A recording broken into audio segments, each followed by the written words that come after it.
ವೀಕ್ಷಕರಿಗೆಲ್ಲ ನಮಸ್ಕಾರ. Welcome to my YouTube channel Bigg Boss Kannada season 12ರ ಮತ್ತೊಂದು ವಿಡಿಯೋ ನಿಮಗಾಗಿ. ಇನ್ನು ವಾರದ ಕತೆ ಕಿಚ್ಚನ ಜೊತೆ ಕಾರ್ಯಕ್ರಮದಲ್ಲಿ ಕಿಚ್ಚನ ಚಪ್ಪಾಳೆ ಯಾರಿಗೆ ಸಿಗುತ್ತೆ ಅಂತ ನಾನು ಮುಂಚಿನ ವಿಡಿಯೋದಲ್ಲಿ ನಿಮಗೆ ತಿಳಿಸಿದ್ದೆ. ರಘು ಅಥವಾ ರಕ್ಷಿತಾ ಇಬ್ಬರಲ್ಲಿ ಒಬ್ಬರಿಗೆ ಸಿಗುತ್ತೆ ಅಂತ ಹೇಳಿದ್ದೆ. ಅದೇ ರೀತಿ ರಘು ಅವ್ರಿಗೆ ಕಿಚ್ಚನ ಚಪ್ಪಾಳೆ ಸಿಗುತ್ತೆ. ಇನ್ನು ರಕ್ಷಿತಾ ಅವ್ರಿಗೆ ಕಿಚ್ಚನ ಚಪ್ಪಾಳೆ ಸಿಗಬೇಕಿತ್ತು, ಯಾಕೆ ಸಿಗಲಿಲ್ಲ ಅಂತ ಈ ವಿಡಿಯೋ ಮೂಲಕ ತಿಳಿಸ್ತೀನಿ. ವಿಡಿಯೋನ ಸ್ಕಿಪ್ ಮಾಡದೆ ಕೊನೆವರೆಗೂ ನೋಡಿ. ಇನ್ನು ವಾರದ ಎಲ್ಲ ಟಾಸ್ಕ್ಗಳಲ್ಲೂ ತುಂಬಾ ಎಂಟರ್ಟೈನ್ಮೆಂಟ್ ಆಗಿ ಕಾಣಿಸ್ಕೊಂಡಿದ್ದಂಥ ರಕ್ಷಿತಾ ಅವ್ರಿಗೆ ಕಿಚ್ಚನ ಚಪ್ಪಾಳೆ ಸಿಗಲಿಲ್ಲ. ಯಾಕಂದರೆ ವಾರಾಂತ್ಯದಲ್ಲಿ ಒಂದು ಪ್ರಶ್ನೆ ಬರುತ್ತೆ, ರಕ್ಷಿತಾ ಫೇಕ್ ಮತ್ತು ಬೇಡದಿರೋ ಕಡೆ ಮೂಗು ತೋರಿಸ್ತೀರಾ ಅನ್ನೋ ಒಂದು ಪ್ರಶ್ನೆ ಬರುತ್ತೆ.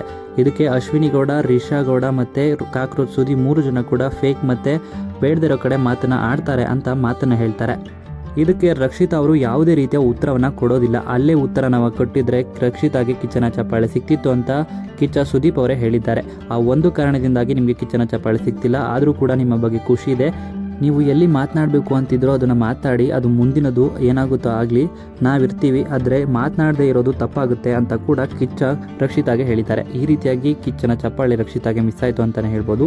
ಇನ್ನು ಈ ವಿಡಿಯೋ ಇಷ್ಟ ಆಯಿತು ಅಂದರೆ ಲೈಕ್ ಮಾಡಿ. ಬಿಗ್ ಬಾಸ್ ಕನ್ನಡ ಸೀಸನ್ 12ರ ಮತ್ತಷ್ಟು ಹೆಚ್ಚಿನ ವಿಡಿಯೋಗಳಿಗಾಗಿ ನಮ್ಮ ಚಾನಲ್ಗೆ ಸಬ್ಸ್ಕ್ರೈಬ್ ಮಾಡಿ. ಇನ್ನು ಬಿಗ್ ಬಾಸ್ ಸ್ಪರ್ಧೆಯಾಗಿ ಕಾಣಿಸ್ಕೊಳ್ತಿರುವಂಥ ರಕ್ಷಿತಾ ಬಗ್ಗೆ ನಿಮ್ಮ ಅನಿಸಿಕೆಯನ್ನು ಕಮೆಂಟ್ ಮೂಲಕ ಕಮೆಂಟ್ ಮಾಡಿ ತಿಳಿಸಿ.